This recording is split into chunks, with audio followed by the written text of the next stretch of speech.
Today is a very special day.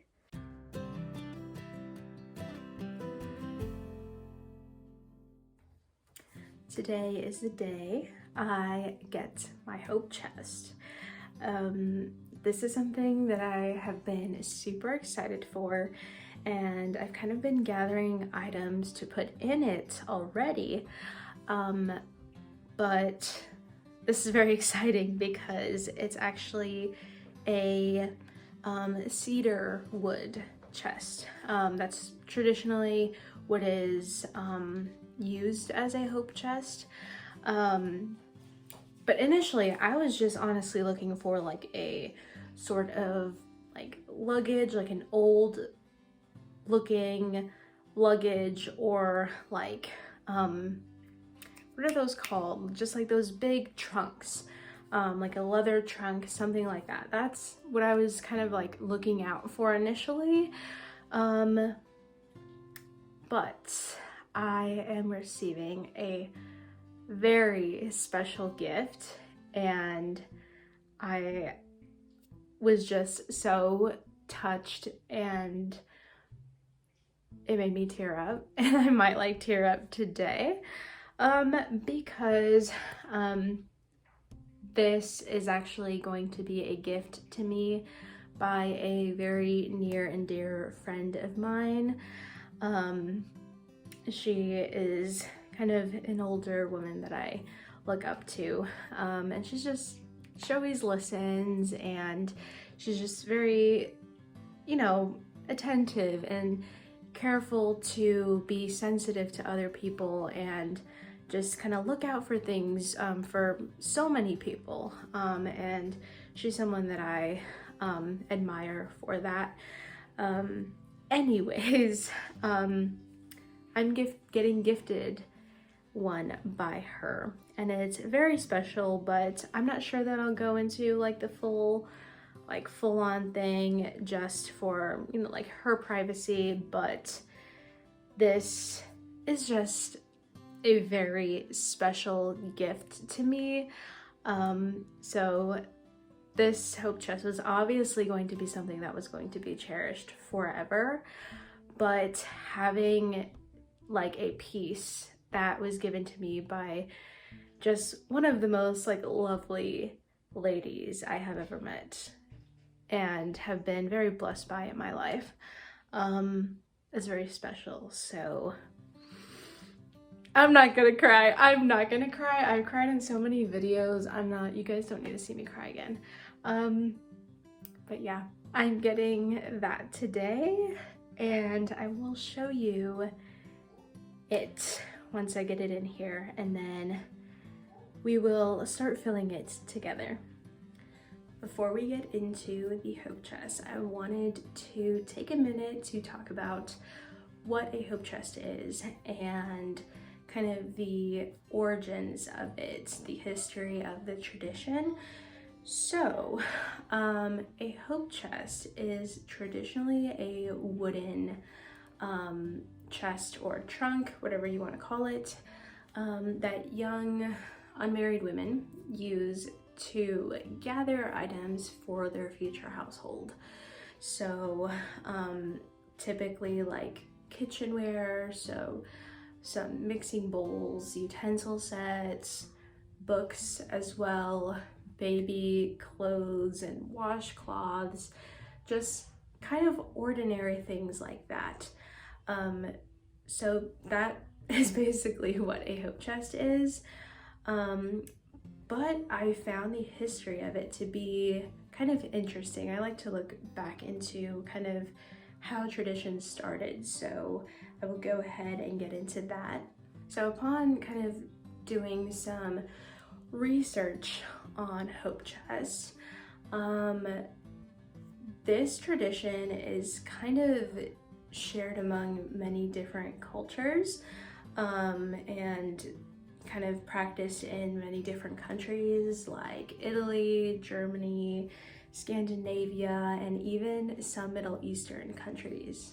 And at least when I was doing some reading, I found more information like in the countries of Italy and Middle Eastern countries, typically these chests are very ornate and very highly decorated. And it was, in Italy, it was more so used as a wedding gift. And the amount of detail that there was in, on the chest was kind of like a display of the wealth of that family. And just kind of over time, different cultures took on different meanings of the hope chest. So I feel like the ones that you typically see, at least like here in America, they're very plain.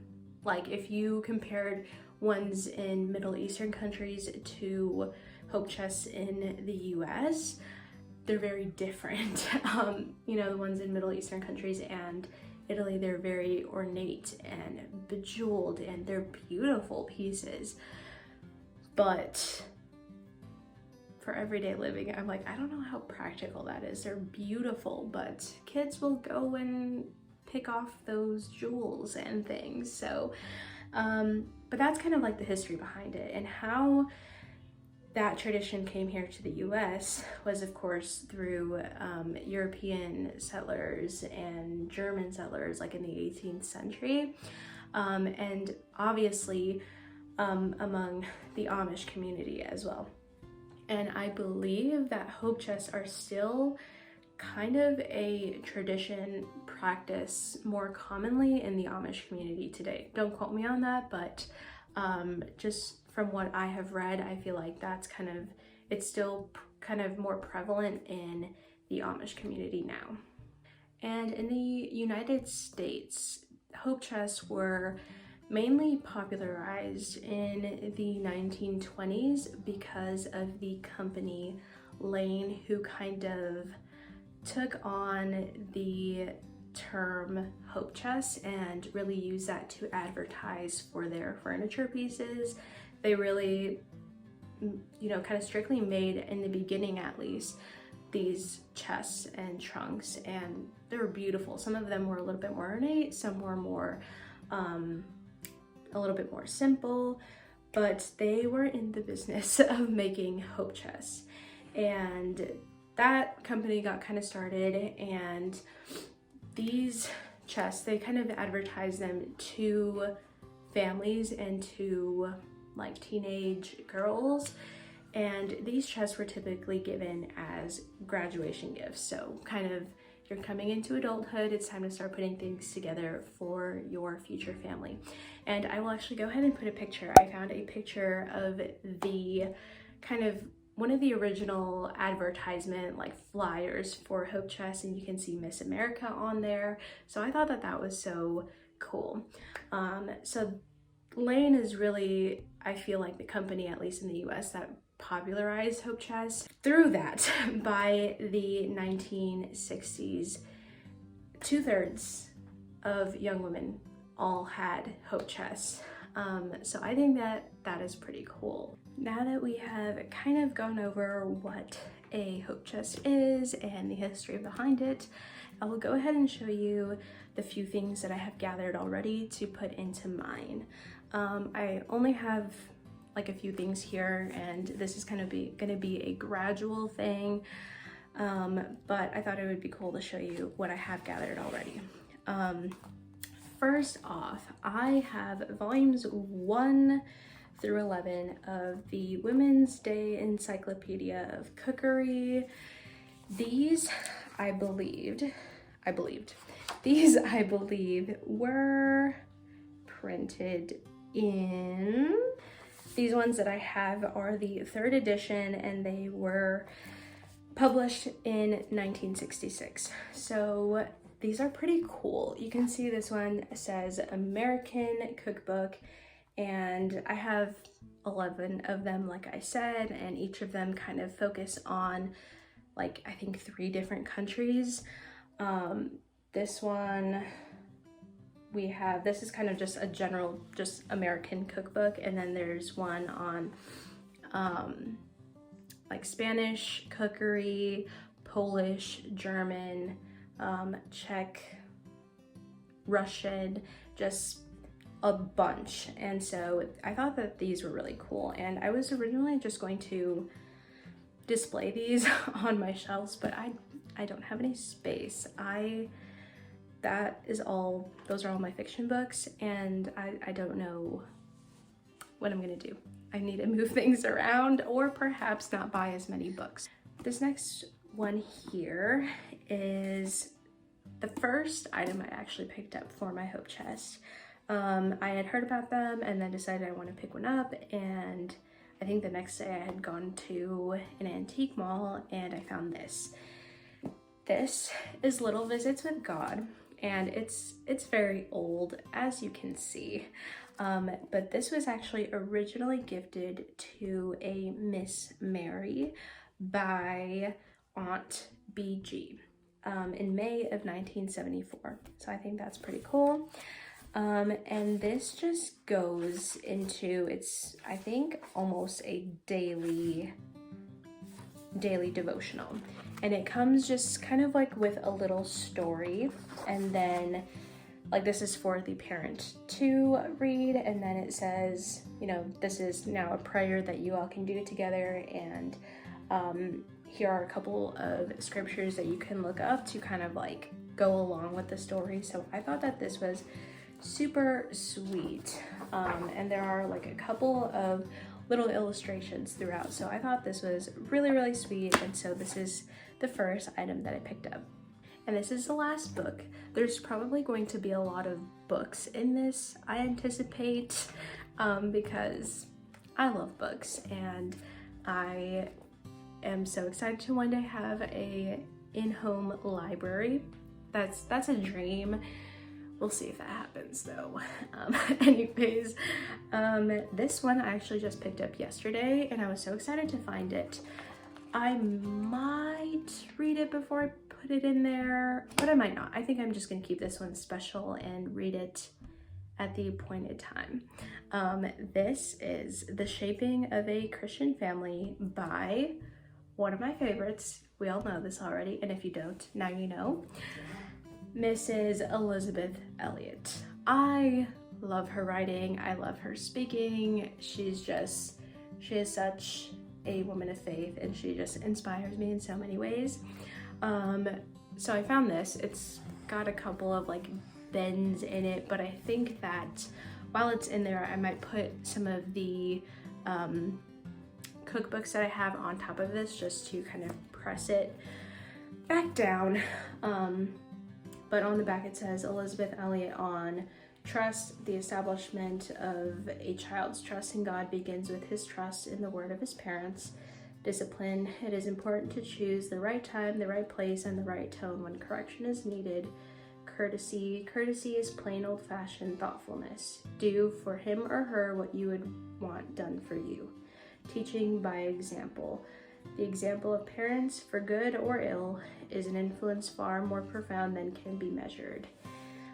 A valuable resource of ideas and inspiration for parents of all ages. The Shaping of a Christian Family is destined to become a treasured classic. 8 pages of family photos are included. So I was so excited to find this. I am working on collecting all of her books, and I found 2 yesterday, this being one of them. So I am really excited to read this one day. Next item, there's a preview for the next one. This one here is kind of a miscellaneous thing. This is a more fun one. I do want to have like a little collection of vintage toys. And this one here, this is a old-fashioned top. So it is kind of not put in the correct way here, but it's got like the hole there, and you thread the string through, and then you hold this and you pull it, and then off goes the top. I still cannot get this to work. I've never really been good at tops, so yeah, I haven't had success with this, but I don't know. I'm saving it nonetheless. I thought it was cute, and it's wooden and in really good shape. Next here is kind of the first piece of kitchenware that is going into this, and it's gonna start a collection, another one for me. But this is, what is the brand? Corningware.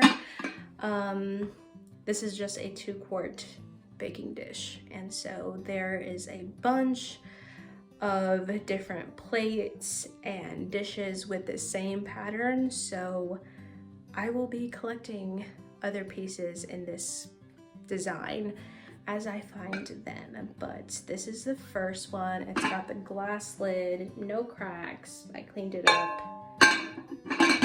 Good as new. Last item is something that I made actually, and it's just a little baby item. I want to have like a couple of pieces for a boy and a girl. Lord knows what will happen in the future, if I get married, if I have children, if I will have daughters, if I will have sons, if I will have both daughters and sons. We don't know. I don't know. But I want to have at least one girl outfit and one boy outfit, and just like a couple of things for boys and girls. So this is kind of starting that, and this is a little crocheted baby bib that I made. It's got like a big flower on it, so of course it's for a little girl, and this is like one of my favorite yarn colors that I work with, so I decided I should just go ahead and put it in there. So this is the last thing that I have for now, but we will see how this grows over time. And once I have a good selection, and once I feel like I'm kind of done putting things together, basically when that gets full, okay, is when I will do a full-on Hope Chest tour, like a what's in my Hope Chest. You know how there's like what's in my bag videos? There will be a what's in my Hope Chest video. So for now, this is what I have, and now we can go over to my Hope Chest and we can talk a little bit more about it.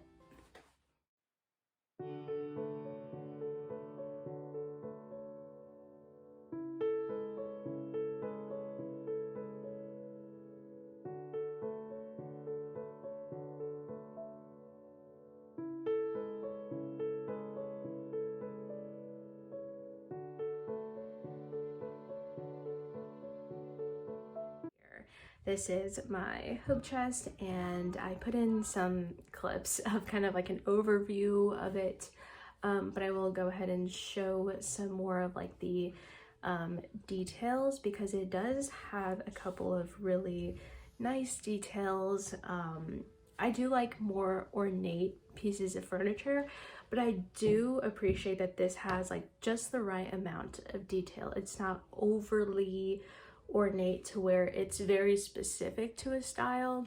In my room, I mean, these lamps are kind of modern looking, and then my bookshelves are kind of like a dark wood they're a little bit like rustic industrial looking. My room is kind of like, when you look at individual pieces, it's kind of a hodgepodge, but somehow it all really works together. And so I like how this has a certain level of detail, but it's not, you know, it doesn't lean too like in one direction, you know? So anyways, this one right here was made in the 1930s or 40s.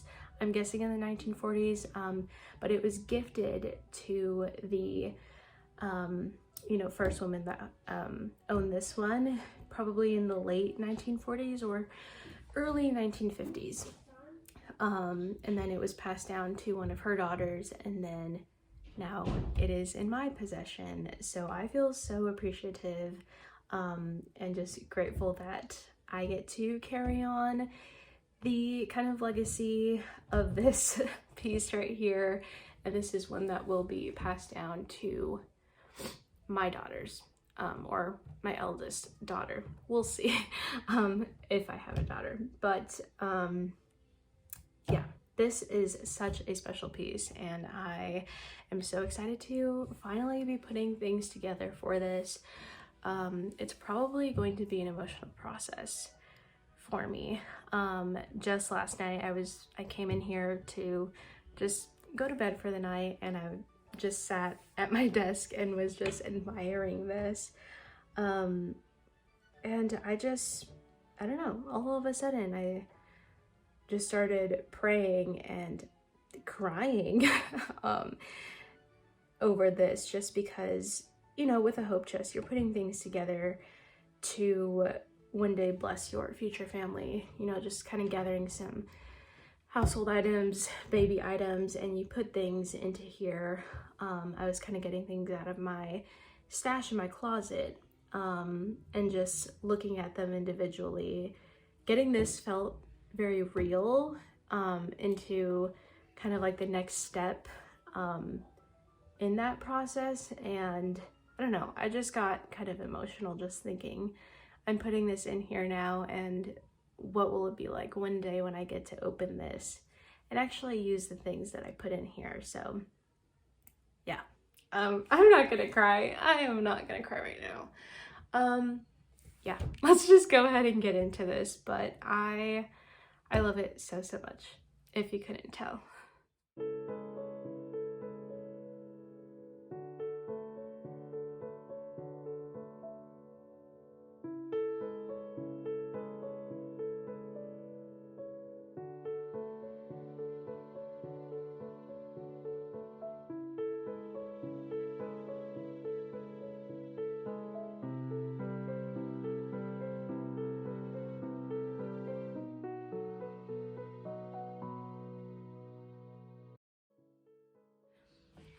I hope you enjoyed this video. Like I said, a part 2 of this video will come out, I don't know when, maybe like in a couple of years, I don't know. But yeah, I hope you enjoyed this video, and if you have a hope chest, let me know what's your favorite thing that you have put in there. Or if this has inspired you to get a hope chest, let me know what you plan to put in yours. But that is all for this video. I hope you enjoyed, and I will see you in the next one. Bye for now.